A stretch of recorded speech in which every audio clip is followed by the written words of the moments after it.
परीक्षा पर्यवेक्षक परीक्षा पत्र वितरित कर रहे हैं, लेकिन लड़का घबराया नहीं क्योंकि उसने कक्षा के प्रधानाध्यापक को मिनी बना पेंसिल डिब्बे में छिपा दिया है। उसने शिक्षक को धोखाधड़ी में मदद की धमकी दी, वरना खतरनाक परिणाम होंगे। परीक्षा पत्र जल्द वितरित। सवाल देखकर प्रधानाध्यापक केवल जैक की धमकी पर उसकी पूरी परीक्षा में मदद कर सके। परीक्षा समाप्ति पर जैक प्रधानाध्यापक का धन्यवाद करना चाहता था, परंतु प्रधानाध्यापक स्याही से ढक गए थे। सफाई में मदद करने के लिए जैक को स्कूल के पास के गिफ्ट शॉप जाना पड़ा।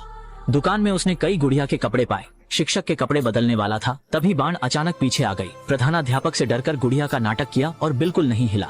बाण हुआ के मुड़ते हुए जैक ने प्रधानाध्यापक को बैग में फेंक दिया। बाण हुआ ने जैक को घर होमवर्क के लिए आमंत्रित किया। ध्यान न देने पर स्केटबोर्ड पर पैर फिसलकर जैक का चेहरा जमीन पर गिर पड़ा। इतने डरे उन्होंने सोचा प्रधानाध्यापक कुचल गए। बैग खोलकर स्थिति देखी। कक्षा के प्रधानाध्यापक कुचलकर बेहोश हो गए थे। जैक ने उन्हें जगाने के लिए एक बोतल मिनरल वाटर उड़ा दी। सौभाग्य से प्रधानाध्यापक सुरक्षित रहे। बाण हुआ ने पीछे से देखा कि जैक ने कक्षा के प्रधानाध्यापक को जगाया। प्रधानाध्यापक को मिनी आकार में बदलते देखकर बाण हुआ न केवल चौंका, बल्कि उन्हें प्रधानाध्यापक पसंद आया। उन्होंने प्रधानाध्यापक के शरीर पहुंचने में टिश्यू निकाला। बाण हुआ की मदद से प्रधानाध्यापक ने साफ कपड़े बदले। अगले दिन अंतिम परीक्षा के परिणाम आए। कमजोर छात्र जैक ने सोचा कि वह 100 अंक प्राप्त कर सकता है, लेकिन अंक बड़े शून्य के रूप में निकले। प्रधानाध्यापक ने जैक को सजा देकर छोटा किया और जानबूझकर सही जवाबों से बचाया। स्कूल के बाद जैक ने उनसे सवाल किया और धमकी दी कि अगर ठीक से नहीं सुनेगा तो उसे सामान्य नहीं करेंगे। असल में स्कूल के पुराने कक्षा में प्रधानाध्यापक के बारे में एक कहानी प्रचलित थी। एक लड़के ने बोरियत में गतसुबन खेला। चित्र में प्रधानाध्यापक अचानक जैक की ओर देखने लगे। अज्ञान में जैक केवल गतसुबन खेलते खेलते कक्षा वापस जाना चाहता था, लेकिन प्रधानाध्यापक अचानक दिखाई दिए। प्रधानाध्यापक ने जैक की तरफ गुस्से से आलोचना की। शरारती जैक ने दिल में सोचा कि शिक्षक जल्दी गायब हो जाए। परिणाम स्वरूप वह गतसुबन अचानक तेजी से घूमने लगा और जल्द ही चिंगारियां उड़ने लगी। जब जैक ने आंखें खोली, प्रधानाध्यापक गायब थे। उसने इसे भ्रम समझा और ज्यादा नहीं सोचा, लेकिन प्रधानाध्यापक वास्तव में मिनी इंसान बन चुके थे। प्रधानाध्यापक जैक के पैर से फंसने वाले थे, लेकिन उन्होंने समय रहते बैग में छुपकर अस्थायी रूप से बच गए। जब वे बैग से निकले तो जैक के घर पहुंच चुके थे। अगले दिन जैक ने देखा कि प्रधानाध्यापक मिनी छोटे इंसान में बदल गए। इस अजीब घटना से डरकर वह नहीं जान पाया क्या करे। प्रधानाध्यापक को भूखा चिल्लाते देखकर जैक को पहले उन्हें रसोई में कुछ खाने के लिए ले जाना पड़ा। उसने प्रधानाध्यापक के आकार का अंदाज लगाया और फिर उनके लिए मलाई वाला सैंडविच तैयार करने लगा। अचानक पिता रसोई में आए। जैक ने डरकर प्रधानाध्यापक को मलाई में पटक दिया। उसने ब्रेड स्लाइस रख दी। पिता ने चाकू निकाला और टुकड़ा खाने की कोशिश की। शुक्र है जैक ने समय रहते रोक दिया, जिससे प्रधानाध्यापक को 2 हिस्सों में बांटने से बचाया। अधिक दुर्घटनाओं से बचने के लिए उसने नाश्ता छोड़ सैंडविच लेकर स्कूल गया। कक्षा के प्रधानाचार्य को बैग में गाली देते देखकर रास्ते में कूड़े के डिब्बे में फेंक दिया, लेकिन थोड़ी कूड़ेदान ट्रक आ रही थी। दयालु जैक केवल प्रधानाचार्य को स्कूल ले जा सकता था। आगामी परीक्षा आ रही थी। उसने प्रधानाचार्य को मजबूर कर अपनी नकल में मदद लेने सोचा। आश्चर्य की बात थी कि प्रधानाचार्य ने उसके सभी प्रश्न हल किए, फिर भी परिणाम में पेपर में अंक कम आए। पिछले पंक्ति के शरारती बच्चे ने जैक की नकल से उसे भी 0 अंक दिए।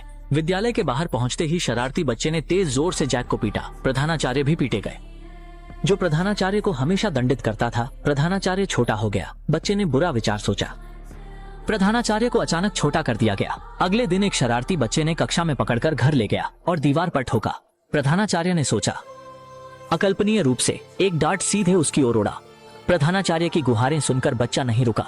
जैसे ही शरारती बच्चा घातक हमला करने वाला था, कमरे के दरवाजे पर दस्तक आई। उसने बाहर जाकर देखा कि कक्षा की सुंदर छात्रा मदद करने आई थी। बातचीत के दौरान जैक ने मौका उठाकर चुपके से शरारती बच्चे के घर जाकर गिरफ्तार प्रधानाचार्य को बचा लिया। उनकी सुरक्षित भागदौड़ के लिए जैक ने ड्रोन तैयार कर प्रधानाचार्य को उस पर रखा।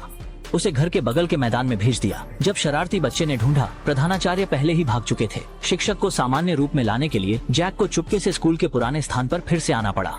दीवार पर पुराने प्रधानाध्यापक से जैक ने कक्षा के शिक्षक को सामान्य आकार में वापस करने की विनती की, लेकिन प्रधानाध्यापक ने अनुत्तरित रखा। कक्षा शिक्षक के स्पष्टीकरण से जैक को पता चला कि प्रधानाध्यापक स्कूल सस्ती कीमत पर बेचने का निर्णय ले रहे थे। सभी शिक्षकों ने सहमति जताई। कक्षा शिक्षक का वोट महत्वपूर्ण था। जैक ने महसूस किया कि पुराने प्रधानाध्यापक स्कूल बचाने में महत्वपूर्ण कक्षा शिक्षकों को छोटा दिखा रहे थे। वह प्रधानाध्यापक के कार्यालय गया, पर उन्होंने उसकी बात अनसुनी की। पुराने प्रधानाध्यापक ने देखकर वर्तमान प्रधानाध्यापक को छोटा कर दिया और कक्षा शिक्षक सहित दोनों को बेसमेंट ले गए। बेसमेंट में एक काली बिल्ली लंबे समय से इंतजार कर रही थी। स्कूल की सुरक्षा के लिए प्रधानाध्यापक काले बिल्ली को दोनों देने थे। अचानक गिराया गया लाइटर बिल्ली के हमले को रोक गया। तभी जैक और उसके साथियों ने वे समय रहते आग बुझाकर शिक्षकों और प्रधानाध्यापक को बचा लिया। प्रधानाध्यापक को पता चला, उन्हें पद से हटाया गया क्योंकि पूर्व प्रधानाध्यापक स्कूल बेचने से नाखुश थे। उन्होंने वादा किया कि स्कूल नहीं बेचेंगे। विद्यालय को बेहतर प्रबंधित करने की पूरी कोशिश की। प्रधानाध्यापक की बात समाप्त होते ही पुराना प्रधानाध्यापक मशीन घूमने लगा। शिक्षक और प्रधानाध्यापक चमक उठे। पुराने प्रधानाध्यापक ने भी शरारती मुस्कान दिखाई। फिल्म यहीं समाप्त होती है। अगर छोटा किया हुआ कक्षा शिक्षक आपके हाथ में होता तो आप क्या करते?